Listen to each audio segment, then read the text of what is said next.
Hi, folks. Welcome to Crisco's Corner. Hi, folks. Welcome back. And those of you that are new, welcome. There's some Kellyanne Conway. She says the mainstream media is worried to death about Biden losing to Trump. The cracks are starting to show, Conway warned on the Brian Kilmeade show. Now, a couple of weeks ago, Trump was pretty, I think not good, pretty nasty to Kellyanne Conway. He took something out of context, and I'm a big Trump supporter. I wish he would cut that out. She was extremely loyal to him when she worked for him, so we'll just leave it at that. Let's read on. It's Kellyanne Conway, a former senior advisor to President Trump, argued Tuesday that President Biden's poor treatment of reporters could ultimately be his downfall. On the Brian Kilmeade show, Conway explained that mainstream media outlets are hedging their bets after picking up on Biden's unseemly attributes like yelling at aides and questions about the treatment of his seventh grandchild in Arkansas. Now, this is a small quote from what Kellyanne Conway said. I think the fissures are starting to show. The cracks are starting to show for this reason. It's because the Biden administration, the Biden White House, is not that generous to the mainstream media. And tell you the truth, they did everything in their power to make sure that Joe Biden won, so they had nobody to blame but themselves. And actually, their ratings have plummeted, especially CNN's, since Biden's election. The best thing for CNN's ratings would be for Trump to run and then for Trump to win. And they'll get 4 years and make a lot more money. But we'll see what they do. They don't give them stories. They don't give the press anything. And that's their job. I mean, they were making up stories, but they won't make up stories about Biden, so they need real facts. Well, they're not getting any. They don't give them the truth from the podium. You've got a press secretary, and you've got members of the cabinet. You've got the president himself like an old angry cuss yelling at members of the media when he's not sniffing people's hair, when he's not being offensive, and when he's not ruining the national economy, when he's not covering up for his son and his family. Well, that's a mouthful. He's not a nice guy. And that's what's starting to be surfaced in these stories. Now, I think the media should also see their own polling, including Fox News polling. About a third of Democrats right now are committed elsewhere and are sniffing around or looking around beyond Joe Biden. So the media are hedging their bets, and that they feel maybe Biden won't make it, and they want to at least keep the proposition open should there be somebody else.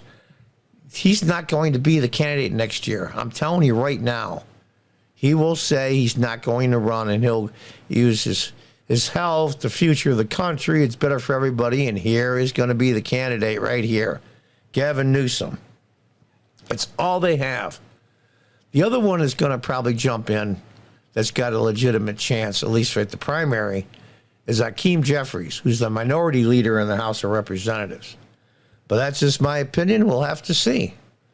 Last point. They are worried, of course, sick to death that because they don't know how to stop him, that Donald Trump could actually be president again.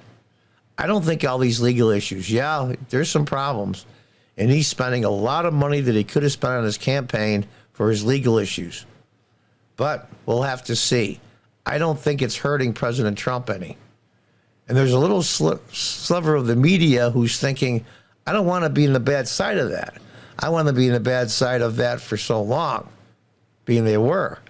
I've been on the bad side of that, but on the wrong side of that because I still can't figure out Trump. I still can't figure out the 75 million people who voted for Donald Trump. So they don't want to be on the bad side of that either in case he's president again. But it's already too late. It's already too late.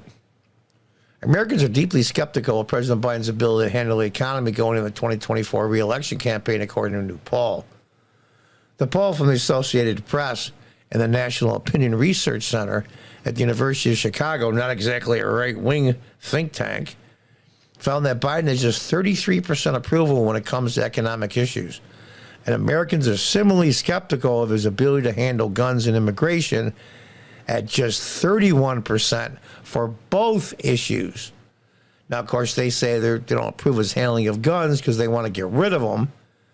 But it's the immigration that's the big deal. The economy and then immigration.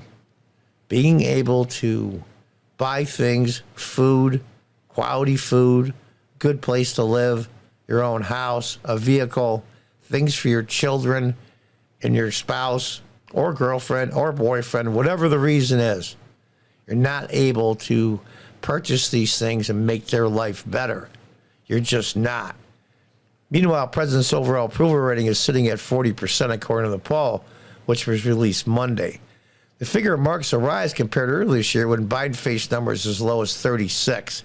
I have no idea how they went up, but maybe that's within the margin of error. And there's a picture of Biden. They're supposedly talking to the press before getting the helicopter you see on the White House lawn. In the background, you see the Washington Monument. I mean, there's so many gaffes. It's just unbelievable. They give the press nothing. Now they're scrambling. So they have stories about Trump this and Trump that, but they're not getting traction. They're really not. The best thing that could happen to the media is if Trump wins the nomination, which he will, and 2, he wins the presidency. It's the only way they're going to make any money at all. There's only so many Trump derangement syndrome people out there, and there's so many choices in media to choose from. What did they say the other day? I think a top show on CNN had 325,000 viewers. There's people like Tim Pool and others. They get way more than that. Joe Rogan gets 10 times that. And that's the entire network main show in prime time, 325,000. I'm only a little tiny channel trying to survive through what's going on here on this website. And I had a YouTube short that got 585,000 views.